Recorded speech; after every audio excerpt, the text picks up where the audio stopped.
하나님 말씀 같이 봅니다. 누가복음 1장 76절부터 80절입니다. 누가복음 1장 76절부터 80절 다 함께 읽겠습니다. 이하여 네가 지극히 높으신 이의 선지자라 일컬음을 받고 주 앞에 앞서가서 그 길을 준비하여 주의 백성에게 그 죄의 사함으로 말미암는 구원을 알게 하리니 이는 우리 하나님의 긍휼로 인함이라. 이로써 돋는 해가 위로부터 우리에게 임하여 어둠과 죽음의 그늘에 앉은 자에게 비추고 우리 발을 평강의 길로 인도하시로다 하니라. 아이가 자라며 심령이 강하여지며 이스라엘에게 나타나는 날까지 빈들에 있으니라. 아멘. 오늘 말씀 제목은 나의 존재 목적. 수요일 날은 제목 받으셨죠? 나의 존재 가치라면 존재 목적.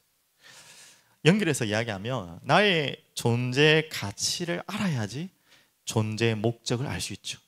또 뭐가 먼저냐 지금 돌려서 이야기 같지만 또 존재 목적에 따라서 내 존재 가치도 달라지는 것입니다. 그래서 이건 가치가 아닌 겁니다. 존재 가치에 따라 목적이 결정되고요. 내 존재 목적이 어느 정도의 목적으로 내가 존재하느냐에 따라 가치는 또 달라지겠죠. 맞죠? 너무 당연한 것입니다. 제가 몇 단어를 설명해 볼 테니까 한번 공통점을 찾아보십시오. 눈치 다 빠르시니까 이해하실 겁니다. 수요일도 좀 이야기했는데요. 노년, 이제 모든 몸과 모든 것이 다 병들고 힘이 빠진 노년. 자, 잘 연상 퀴즈입니다. 두 번째, 출산 이후에 육아를 담당하는 엄마들. 좋은 모습이지만 잘 이제 연상을 같이 좀 공통점을 찾아셔야 돼요. 사업 실패 후 또는 실직한 남편. 예. 그리고 학교에서 왕따 당하는 아이들. 이제 어느 정도 이제 연상 퀴즈가 하나로 연결되죠. 또 좀 아픈 이야기지만 이혼한 부모의 아이.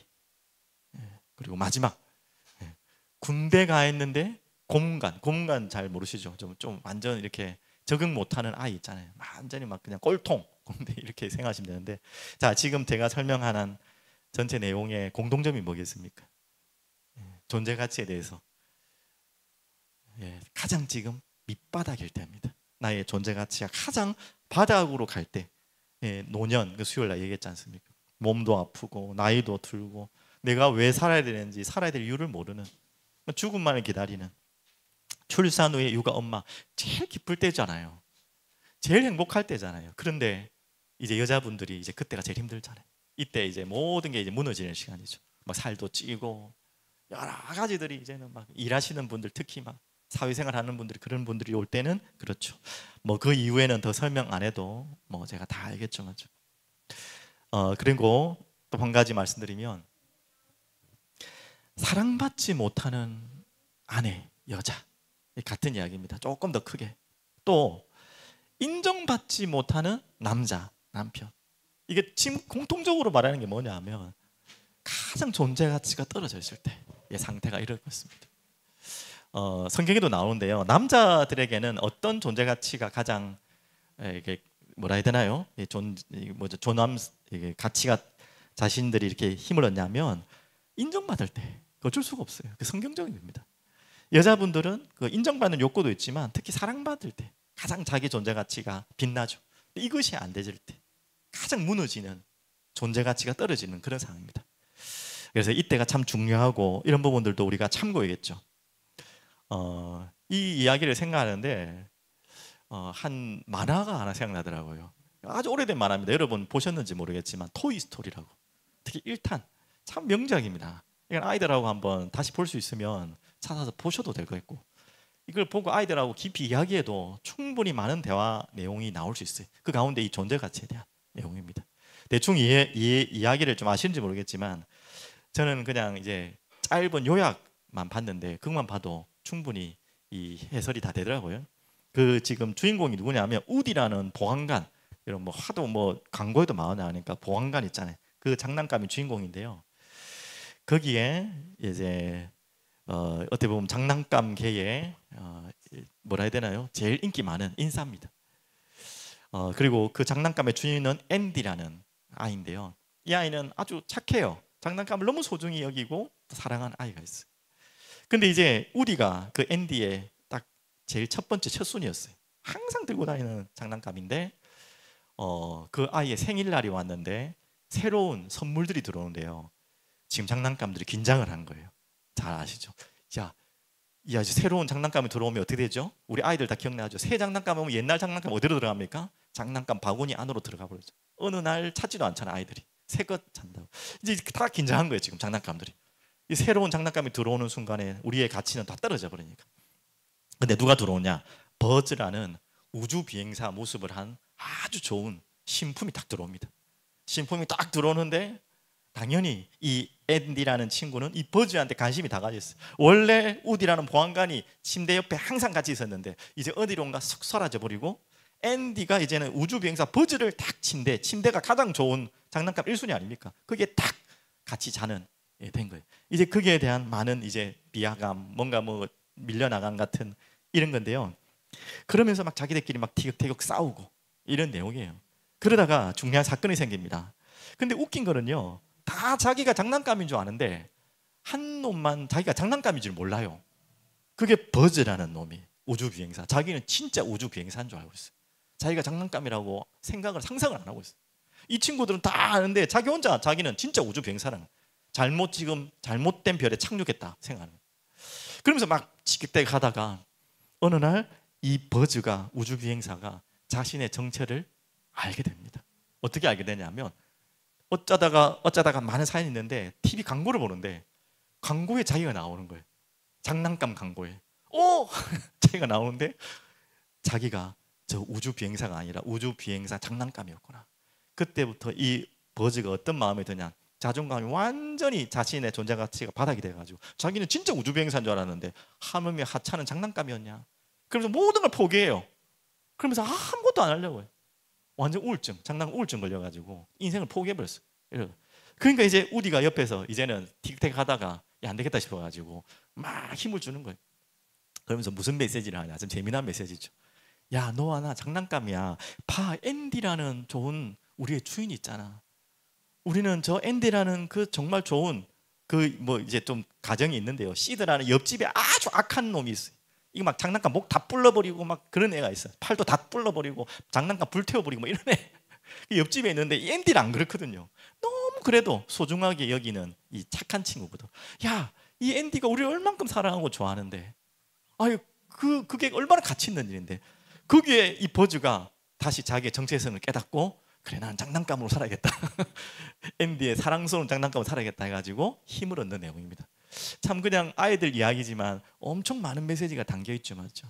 자기 정체성을 몰랐다가 존재 가치가 무엇인지 모르고 목적이 뭔지 모르고 살다가 허황되게 살다가 엉뚱한 것 붙잡고 살다가 이제 자기 존재 가치를 알고 목적을 알고 진짜 기쁨을 찾는 그런 내용인데, 참 많은 시사하는 내용이 있고 제가 지금 다 전달을 못했는데 한번 명작이니까 여러분 아이들하고 어른들 봐도 재밌어요. 참 많은 감동을 주는 그런 영화입니다. 그래서 무슨 이야기 하려는 거죠? 자기 존재 가치를 알아야지 존재 목적을 알고 그 존재의 목적에 대한 진짜 이유를 알아야지 내 가치가 얼마나 소중한지 알아요. 그래야 흔들리지 않아요. 자, 오늘 제일 먼저 서론이 벌써 다 말했는데 안 했네요. 자, 이 아이여, 오늘 몇 절입니까? 76절이죠. 이 아이여. 지금 이 본문은 당연히 샤가랴가 이 아이에 대해서 몰라서 하는 이야기는 아닙니다. 알고 하는 이야기지만 우리가 또 내가 또 우리가 아까 전에 그 토이스토리 이야기한 것처럼 내가 누구인지를 잘 모를 때가 있어요. 내 존재 가치를 모르고 또한 우리의 존재 가치를 모르면 우리가 많은 것을 또 엉뚱한 걸 하고 실수하고 넘을 수 있겠죠. 그래서 우리는 보통 우리 자신을 볼 때 또 여러분 주변을 볼 때 이 아이여처럼 참 나약하고 보잘것없는 것 같고 연약한 그런 존재로 나를 보고 우리를 볼 때가 훨씬 많아요. 왜? 우리에게 너무나 많은 안 되는 일이 많고 문제가 많고 또 다른 사람들이 나를 볼 때 너무 무시하는 일들이 많고 내가 내 자신을 볼 때 너무 참 얼토당토하는 내 모습들이 있기 때문에 우리가 그때 많이 우리의 존재 가치를 잊어버리고 또 존재 목적을 놓쳐버릴 때가 많죠. 그래서 우리가 찾아야 될 이야기입니다. 그래서 여기에 대한 우리 나와 타인을 볼 때 이렇게 존재 가치를 모를 때가 있죠. 그래서 예레미야 1장 6절에는 예레미야가 이런 고백을 합니다. 하나님은 예레미야를 선지자로 부르셨는데요. 처음엔 예레미야는 그걸 이해를 못하고 뭐라고 고백했냐면 이렇게 고백을 합니다. 뭐라고 고백하냐면요, 내가 이르되 슬프도소이다. 지금 슬픈 일이 아닌데 주 여호와여 보소서, 나는 뭐라고요? 아이라. 말할 줄을 알지 못한 아이다 하니. 선지자면 말을 해야 되잖아요. 난 말 못합니다. 아이입니다. 우리가 보통 이렇게 딱 착각하는, 아이 같고 뭐 할 수 없습니다. 이런 비슷한 본문이 이사야서에 또 나옵니다. 조금 다른 결이지만요, 이사야를 하나님이 부르셨을 때도 이렇게 나옵니다. 우리는 지금 이걸 못합니다. 할 수 없는 자격이 없습니다. 아이하고 좀 다른 비유지만요, 이렇게 나와요. 그때 내가 말하되 화로다. 하나님을 배웠고 하나님이 이사야를 불러서 선지자를 부르려고 하는 그 중요한 시간에, 뭐 중요한 고백이지만 이사야가 뭘 깨달았냐? 화로다. 내가 망하게 되었다. 왜? 이유는 알아요. 좋은 의미죠. 나는 입술이 부정한 사람이요, 나는 입술이 부정한 백성 중에 거주하면서 만군의 여호와이신 왕을 배웠음이다 하였더라. 우리 그럴 수 있잖아요. 내 같은 게 감히 어떻게 선지자 역할을, 이 복음을 선포한 자가 감히 될 수 있겠느냐? 나는 이 더러운 존재인데, 나는 이렇게 죄인인데. 그렇지만 그 뒤에 답이 있죠. 6절에 됐죠. 그때에 그 스랍 중에 하나가 부젓가락으로 제단에서 집은 핀 숯을 손에 가지고 내게로 날아와서 7절 그것을 내 입술에 대며 이르되 보라, 이것이 네 입에 닿았으니 내 악이 제하여졌고 내 죄가 사여졌느니라 하더라. 맞아요. 우리는 죄인이고 죄악 가운데 있는 존재로 무슨 하나님을 합니까? 내가 죄인인데 어떻게 이 거룩한 하나님의 일을 할 수 있습니까? 라고 질문하는 것 자체가 어떻게 보면 은혜죠. 맞죠? 하나님께서 그 숯불에 있는 숯을 가진 그 숯으로 입을 댔다는 거죠. 바로 이 이야기가 바로 결국 장차 오실 그리스도를 예표하는 내용 아닙니까? 그리스도의 피를 통해, 그 언약을 통해 죄인된 우리가 하나님 앞에 담대히 나가고 그분의 심부름할 수 있는 자격으로 우리를 부르셨다는 거. 여러분 꼭 기억하십시오. 아이 같지만 아이가 아닌 거, 죄인 같지만 우리는 죄인이 아니라는 거. 그래서 우리는 누구라고 그랬죠? 이제 샤가라가 고백한 것처럼 이 아이 같지만 지극히 높으신 이의 선지자라면서 그 이전에 뭐죠? 요한이다. 은혜가 기쁘시다. 더 정확하게 말하면 우리는 은혜 없이는 살 수 없는 존재고, 은혜 받은 존재이기 때문에 아이 같지만, 죄인 같지만, 모자란 것 같지만, 아무것도 할 수 없는 존재 같지만 하나님의 은혜가 임한 자에게 하나님은 일을 시작하신 거예요. 요한과 같은 존재로. 여기 계신 모든 분들은 요한이다. 우리는 요한이에요. 맞죠? 은혜가 깊으신, 그 은혜가 깊어야지만 살 수 있는 존재죠. 그래서 누가복음 1장 13절 17절 다시 한번 보시면요, 어떻게 나왔습니까? 천사가 그에게 이르되 샤가랴야 무서워하지 말라. 너의 간구함이 들린지라 내 아내 엘리사벳이 내게 아들을 주리니 그 이름을 요한이라 하라. 너도 기뻐하고 즐거워할 것이요 많은 사람도 그의 태어남을 기뻐할 것이다. 15절 이는 그가 주 앞에 큰 자가 되며 포도주나 독한 술을 마시지 아니하며 모태로부터 성령의 충만함을 받아. 16절 이스라엘 자손을 주 곧 그들의 하나님께로 많이 돌아오게 하겠습니다. 그러면서 중요한 17절이 있습니다. 17절을 보시면요, 그가 또 엘리야의 심령과 능력으로 주 앞에 먼저 와서 아버지의 마음을 자식에게 거스르는 자를 의인의 슬기에 돌아오게 하고 주를 위하여 세운 백성을 준비하리라. 이렇게 많은 사람을 주께로 돌아오게 하는 아버지의 마음을 품은 일을 할 것이다 라고 했죠. 근데 아시잖아요, 왜 엘리야라고 했습니까? 17절에 이게 바로 말라기서, 구약의 마지막 성경이 말라기서 4장 5절 6절 말씀을 그대로 따와서 인용한 말씀입니다. 그 말은 뭔 말이죠? 이 요한이 갑자기 선택받은 것이 아니고 이미 400년 전에 예언된 인물이고요. 400년 전 말이겠습니까? 영세전에, 창세전에 하나님이 준비하시고 부르셨다는 거예요. 그러면 세례 요한만 그럴까요? 아니에요. 세례 요한처럼 은혜로 부르신 모든 여러분과 우리를 하나님은 창세전에, 영세전에 준비하시고 이 땅에, 이 시간표에, 이 시대에, 이곳에 부르신 거예요. 맞습니까? 오늘 그걸 기억하셔야 돼요. 그래서 우리는 아이 같고 연약하고 부족한 존재 같지만 요한과 같이 은혜 입은 자로, 또 그 은혜를 말하는 자로 우리를 부르신 줄 믿습니다. 그래서 한마디로 뭐죠? 지극히 높으신 이의 선지자다. 하나님 그렇게 부르셨습니다. 그래서 이런 존재 가치를 알아야지 이제는 존재 목적이 나오겠죠. 내가 어떤 가치로 하나님이 나를 부르셨다는 걸 알아야지. 그럼 내가 무엇을 해야 되는지 알죠. 그래서 하나님은 내가 너를 불렀다 이런 메시지가 굉장히 많아요. 그러면서 부른 다음에 뭐라고 하죠? 이것을 해라 하시면 반드시 두 가지가 순서로 갑니다. 내가 너를 불렀다. 그리고 이것을 해라. 여러분에게도 동일합니다. 여러분을 부르셨을 때는 불러놓고 끝이 아니에요. 부르셨을 때는 부르신 목적과 이유가 있어요. 여러분 그걸 찾아야 됩니다. 그래서 이 세례요한을 부르신 목적, 우리에게도 동일한 목적이죠. 제일 첫 번째 나와 있습니다. 그의 길을 준비하라. 주 앞에 가서 그의 길을 준비하라. 76절 한번 보시죠. 오늘 읽었던 본문. 이 아이여, 하지만 이 아이는 아이가 아니에요. 내가 지극히 높으신 이의 선지자구나. 일컬음을 받고 어디 가죠? 주 앞에 가서 그의 길을 준비하여. 이런 자예요. 그러면서 77절 뭘 하는 것입니까? 뭘 준비하는 것입니까? 주의 백성에게 그 죄사함으로 말미암는 구원을 알게 하리니.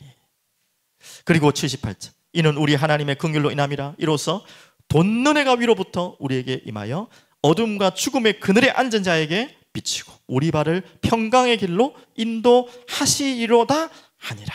이 복음을 전하라. 이 복음을 전하는 주 앞에 가서 그 길을 준비하는 자다. 이렇게 말씀했죠. 세례요한을 그렇게 준비하신 것처럼 여러분과 저를 준비하셨고 또 많은 선지자들을 부르셨어요. 예레미야를 그랬고 에스겔을 부르고 이사야도 그랬지만 조금만 더 살펴보겠습니다. 아까 전에는 예레미야가 처음에는 아이다 내가 어떻게 합니까 했죠.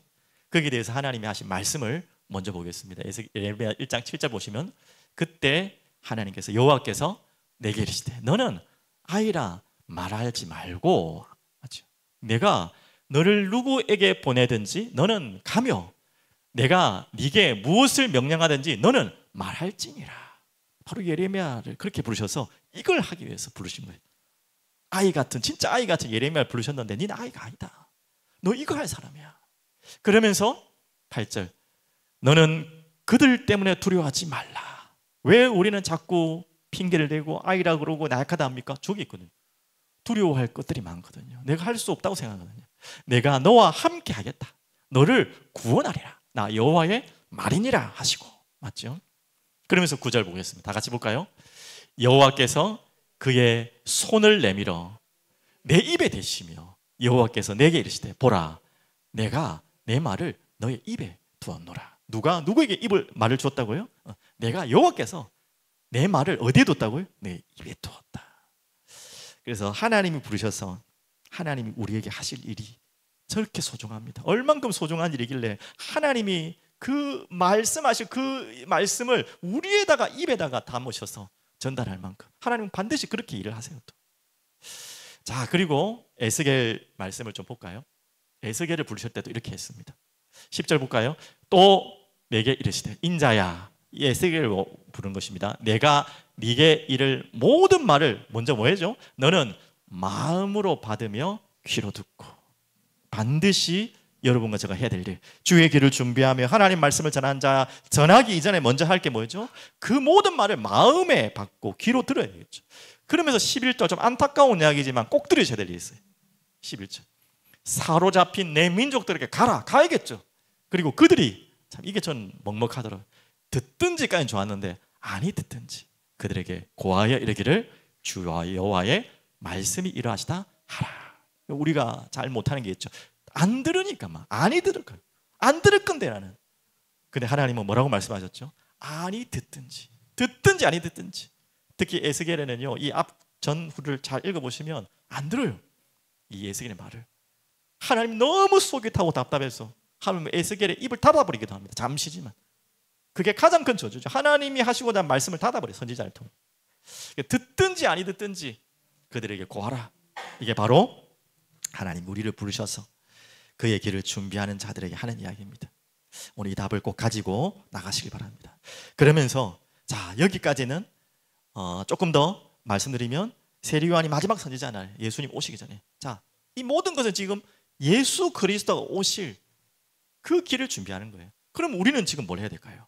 자 그러면 우리가 해야 될 거죠. 이미 오셨는데 예수님은 우리가 준비해야 될 길은 뭐냐? 다시 오실 주님의 길을 준비하는 것입니다.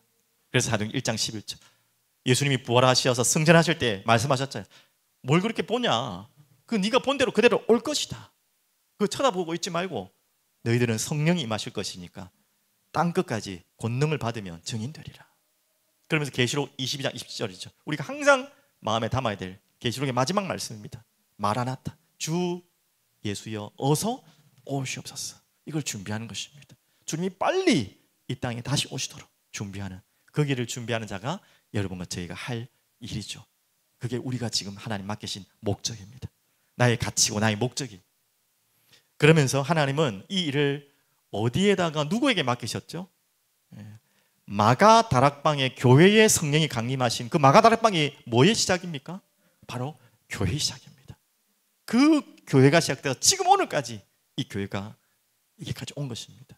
그래서 하나님은 이 마지막의 일을 누구에게 맡긴다고요? 우리 개인에게도 맡기지만 우리의 교회에게 맡기신 거예요. 교회를 통해서 예수 그리스도가 다시 오시는 그날까지 우리에게 그 일을 맡기신 거예요. 그래서 교회가 무엇입니까? 오늘 교회를 봐야지 다 알아야 됩니다. 그래서 몇 구절만 좀 찾아드리면요, 에베소서 4장 4절 7절 다 보시면 제가 교회 할 때마다 하나님이 제 마음에 가장 깊숙이 마음에 그림 그리게 하신 교회의 내면적인 모습이죠. 저는 교회가 저게 교회라고 생각합니다. 한번 같이 보실까요? 몸이 하나요, 성령도 한 분이시니 이와 같이 너희가 부르심의 한 소망 안에서 부르심을 받았느니라. 이게 교회입니다. 부르심의 한 소망, 부르신 자가 한 분이요, 부르신 소망 또한 한 소망이에요. 그 한 소망 안에 너무 다르지만 우리가 볼 때는 좀 모자라 보이는 분도 있고 좀 대단해 보이는 분도 있고 연약해 보이는 분, 각자 다르지만 그건 여러분이 보는 눈이고 그 아이가 아니라니까요. 다 각자에게 하나님이 선지자의 역할을 감당하도록 부르신 거예요. 한 소망 안에서 한 분이 부르셨어요. 근데 우리가 꼭 기억이 될 거 있죠? 7절 우리 각 사람에게 그리스도의 선물의 분량대로 은혜를 주셨으니 각자 다 다르게 하나님이 맡기신 달란트와 분량이 다른 거예요. 누가 중요하다 덜 중요하다 그런 게 중요한 게 아니에요. 하나님 맡겨진 목이 있다니까요. 이 하나님 나라를 위해서 다시 오실 그리스도를 준비하면서 마라나타를 기다리면서 우리 각자의 맡기신 목이 있어요. 분명히 있다니까요. 그걸 여러분 찾으셔야 돼요. 그 몫에 따라 여러분의 소중한 이유가 발견이 되는 것입니다. 이 땅에 살아야 될 이유가 맞죠. 그러면서 그 모든 것을 통해 뭘 하는 거죠? 우리가 다 하나님의 아들을 믿는 것과 아는 일에 하나가 돼요. 이 교회가 할 일이죠. 온전한 사람입니까? 뭡니까? 온전한 사람을 이루어 그리스도의 장성한 분량이 충만한 데까지 이르르니. 그래서 그리스도를 그분의 몸이라 그랬잖아요. 맞죠? 그분이 그리스도가 머리시고 몸이다. 몸이라는 말은 한 지체라는 말이 되고 또 몸이라는 말은 자라난다는 거잖아요. 몸은 안 자랄 수 없어요. 자라난다는 장성한 분량이 충만한 데까지 이르니라. 이게 다 하나 되어서 각자 맡은 분야가 다르고 맡기신 몫이 다른데 이게 하나 되어서 뭐라 한다요? 이 장성한 분량대로 충만하게 자라가는 것이 바로 교회입니다. 그래서 마지막 4절에 보면요, 이는 우리가 이제부터 어린아이가 되지 아니하며, 여러분 이제 어린아이입니다. 사람의 속임수와 간사한 유혹에 빠져 언제든지 이 일이 있어요. 온갖 교훈의 풍조에 밀려 요동하지 않게 하려 함이라. 흔들리지 않고 이 몸을 자라게 하셔서 마지막까지 다시 오실 주님을 준비하시는 그 일이 여러분과 저에게 하나님 맡기신 일입니다. 그럼 마지막 결론으로요, 우리에게 오늘 회복의 기도 아닙니까? 오늘 마지막 80절 한번 읽어보겠습니다. 아이가 자라며 심령이 강하여지며 이스라엘에게 나타난 날까지 빈들에 있으리라. 우리 계속해서 이 결론을 강조하고 있는데요, 빈들 곧 광야 같은 말이죠. 우리에게 모든 것을 회복할 수 있는 최고의 공간, 장소, 의미가 뭐냐? 빈들 광야입니다. 어이구, 제일 힘든 데인데요. 제가 저번에도 한번 예를 들었지 않습니까? 그 이스라엘의 성지 순례라 그러잖아요. 거기 가면 다 그렇지도 않겠지만 어떤 가이드는 참 짓궂지만 참 의미 있는 일을 한다 그래요. 광야에 이제 꼭 가거든요. 저는 안 가봤지만 광야가 얼마나 참 척박합니까? 광야에 딱 어디에 차를 세워주고 그 다음에 한 시간을 한참 둔 다음에 어디까지 오라 이렇게 하면서 어디 싹 사라져 버려. 그러면서 막 어디까지 오는데요. 막 오는데 하여튼 도착하니까 막 사람들이 어떻게 됐을까요? 막 가이드를 욕을 하는 거, 어디 갔었냐, 막 오이씨 뭐 이런데 막한 30분 정도를 시간을 줬는데 완전히 잡아먹을 것처럼 막 사람을. 그래서 그러면서 이제 가이드가 핑계가 아니라 하는 말이 있잖아요. 광야 체험해보라고 일부러 한 거다. 30분을 광야에 버려놨는데도 오만 욕을 다 하고 불평을 다 하는데 이스라엘 백성들이 얼마나 불평하겠습니까? 그 무슨 말입니까? 그만큼 광야가 막막하고 힘들고 진짜 뭐 답답한 곳이죠. 그런데 그곳이 우리가 자랄 수 있는 가장 좋은 곳이라는 거예요. 그래서 하나님이 세례 요한을 키우는 곳이 바로 어디였다고요? 빈들. 보십시오. 아이가 자라며 심령이 강하여지며 이스라엘에 나타난 날까지 빈들에서 이 아이를 키웠어요. 하나님이 키우신 거죠. 부모가 키우지 않고. 이 광야는 우리가 자라는 가장 소중한 장소고 공간입니다. 그래서 오늘 이 한 구절을 좀 여러분 같이 좀 봤으면 좋겠는데 이 구절은 좀 찾아보겠습니다. 이사야서 43장 15절. 그 광야에서 하나님이 꼭 여러분에게 말씀할 게 있어요. 골탕 먹이려는 것이 아니라 여러분에게 힘든 것을 경험시키고 어렵게 하는 이유가 있어요. 이사야 43장 15절 찾으셨습니까? 1020페이지, 구약성경 1020페이지. 하나님이 여러분에게 그렇게 말씀하시려고 하는 말씀이 이 말씀입니다. 찾았으면 한번 크게 한번 읽어볼게요. 나는 여호와 너희의 거룩한 이요 이스라엘의 창조자요 너희의 왕이니라. 야, 저는 이 43장 많이 읽었지만 15절을 이렇게 마음에 깊게 많이 안 읽었는데 오늘은요 15절이 확 마음에 닿습니다. 하나님 이거 말씀하시려구나. 한 번만 더 읽어볼까요? 너무 당연한 이야기고 아는 이야기지만 이걸 모르잖아요. 나는 여호와 너희의 거룩한 이요 이스라엘의 창조자요 너희의 왕이니라. 이걸 말씀하시려고 하나님은 광야를 두신 것입니다. 그래서 조금 더 뭐 어차피 펴놓은 거니까 16절 보십시오. 나 여호와가 이같이 말하노라. 바다 가운데 큰 길을 큰 물 가운데 지름길을 내고. 또 19절 20절 볼까요? 보라 내가 새 일을 행하리니 이제 나타낼 것이라. 너희가 그것을 알지 못하겠느냐? 반드시 내가 광야의 길을 사막의 강을 내리니. 나와 있죠.